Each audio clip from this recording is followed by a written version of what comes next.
नमस्कार, मी अविनाश जाधव, मनसे ठाणे पालघर जिल्हाध्यक्ष। काल मी माझ्या ठाणे आणि पालघर जिल्हाध्यक्षपदाचा राजीनामा दिला होता आणि तो देण्याच्या मागचं माझं उद्देश असं होतं की ठाण्यात मनसे ठाणे पालघरमध्ये एकही आम्ही जागा निवडून आणली नव्हती आणि त्याची नैतिक जबाबदारी माझी आहे, तो म्हणून मी तो राजीनामा दिला होता।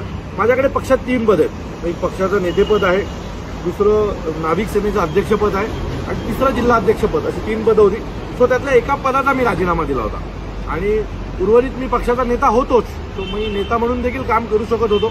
परंतु आज सकाळी मला सन्माननीय राजसाहेबांनी बोलवलं होतं आणि सन्माननीय साहेबांनी मला पुन्हा आदेश दिलेला आहे की ठाणे आणि पालघर या दोन्ही जिल्ह्याची जबाबदारी तुझी आहे, तुला जिल्हाध्यक्ष म्हणून तिथे काम करायचे।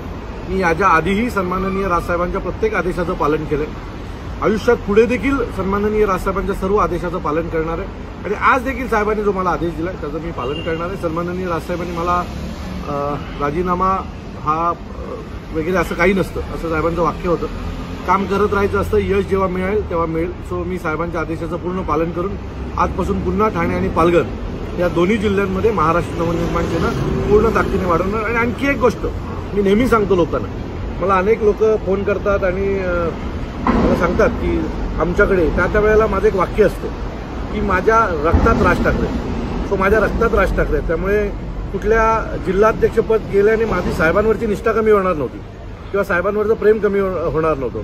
मी नेते म्हणून किंवा नाविक सेनेचा अध्यक्ष म्हणून किंवा महाराष्ट्र सैनिक म्हणून त्याच जोशात काम करणार होतो।